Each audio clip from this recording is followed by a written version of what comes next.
Дүйнөгө атактуу футболист Криштиану Роналду. Бул спортсмен жөнүндө кичине сөз козгоп берейин.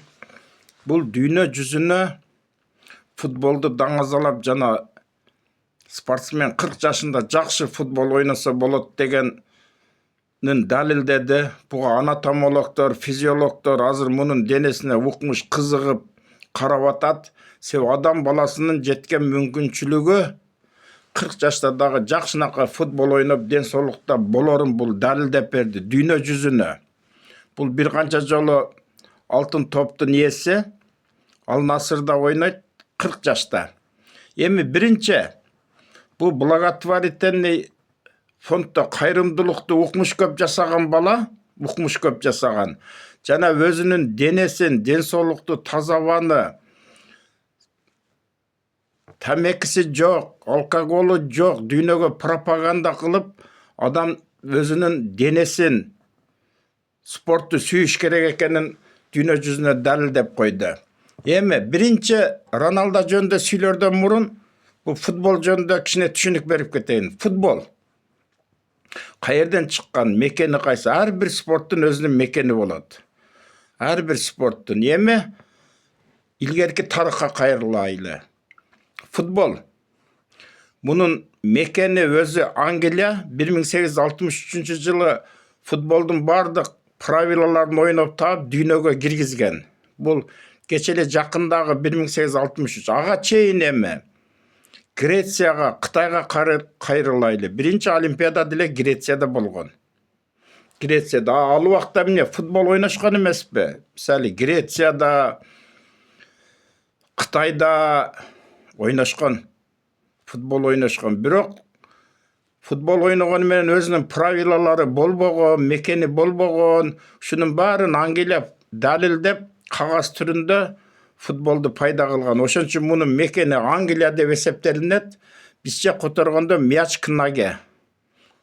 Путка келүүчү топ дегенди билдирет. Эми мына Олимпиаданын мекени болгон Греция ошол убакта кантип эле футбол ойнобогон деген суроо келет. Ойношкон.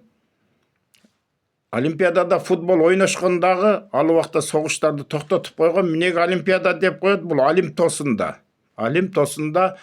пайда болгон. Эми мекенин билдик. Бул Англия болуп эсептелинет дагы мекени. Эми Роналдуга келели. Бул кайрымдуулук фонддо баарыңыздар эле көрүп угуп турасыздар, укмуш жардамдарды берет. Бул инсандын личность катары калыптанышына жана чыныгы жардам алуучуларды бул билет жана өзү көрүп анан жардамын аябайт. Эми бир окуя айтып берейин Риналдинанын. Бул кыздуу болгондо укмуш сүйүнүп, аялына ыраазы болуп, бир жакшы кымбат баалуу машина белек кылат, кыздуу болдум деп. Чынында сүйүнөт. Эми кыз бала төрөлгөндө бардыгы сүйүнөт. Кыз бул үй бүлөнүн, атанын, апанын жакшы жардамчысы, өзгөчө атанын. Себеби чоңойгон сайын кыз сага жакын болот. Эмне үчүн кыздар атасын жакшы көрөт? Көп жерде эле. Себеби атаны өз ордуна коюп, ага жардамчы болуп, кыз киши күйүмдүү болот. Чынында кыз киши күйүмдүү болот. Ошондуктан бардык эле аталар кызды жакшы көрөт. Мен буга жаңылбаймын. Ошо кызы төрөлгөндө бул чоң эме уюштурат да, эми ресторанда бардыгына бизче айтканда жууп берет. Тренерлерин чакырат, эл толо. Ошол жерде анан ушундай маанайы жакшы болуп отурганда бир ыйлаган эркекти көрүп калат. Өзү көзү менен көрүп калат да анан өзү жанына барат. Барып анан эмне болду сага дейт. Эмне маанайың жок, эмнеге ыйлап атасың деп өзү сураганда анан ал айтат. Мен дейт кызым оорулуу, ага эң жакшы дүйнөлүк врачтардан жардам керек болуп атат. Азыр сиздин кызыңызды көрүп дейт. Сиздин кубанычыңызды көрүп мен дагы кубанып атам. Бирок ошол эле убакта кызым ойлоп кеттим. Ошон үчүн ыйлап жибердим. Кыздуу болгон кандай бакыт, кандай жакшы, мен сени куттуктаймын, Рональдино дейт. Дегенде токтоп тур дейт. Мен сага жардам беремин. Барат.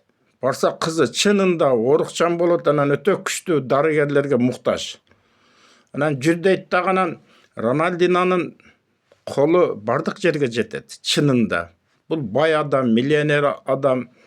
Анан врачтарды өзү табат. Эң күчтүү врачтарды табып, операциясын өзү кылдырып, өзү барат. Али кыздын жашы 9-10 жашар болот да кыз. Көзүн бакырайтып алып, Роналдина операция киргенде дагы Роналдина болот, чыкканда дагы болот. Кыздын көз жашын көрүп Роналдина ыйла берет. Бул айтат, мен үчүн дейт, дүйнөдөгү эң бакыт дейт, ушинтип ооругандарга жардам берүү. Мен өзүмө бактылуумун.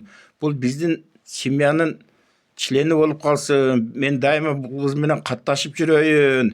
Менин кызыма эже болсун деп дейт. Ал эми теги атасы болсо көп карыздарга батып, өзүнүн квартираларын да коюп, андан тышкары банктан кредит алганда кара кандай түшүнүктүү Рональдина. Сен кайсы жерде, кайсы банктарда карызың бар? Үйүңү эмнеге өткөрүп жибердиң? Кайтара үйүңү алып беребиз. Банктардагы бардык карыздарынан кутулгузат. Бардыгынан кайтара үйүн алып берет. Экесе төлөп, өзү барып төлөп сүйлөшүп туруп алып берет. Эми эмне айтмакчымын? Бул атайын чет мамлекеттерде мындай подушка сатат. Ичинде толук таза аба болот, вакуумный таза аба болот. Ал жерде тоонун абасын ошо подушкага коюп, же мындай дивандардын үстүндө үстү жабылган болот. Ал тоонун таза абасы болот, көбүнчө ошол жерде уктайт. Бул денесине микроб кошуп алгандан, өзүнүн денесин укмуш сүйгөн. Тренировкага бардык 6-да барса, бул 4,5-5-те барат. Неустойчивый 2 саат, 3 саат эртең мененки машыгуу.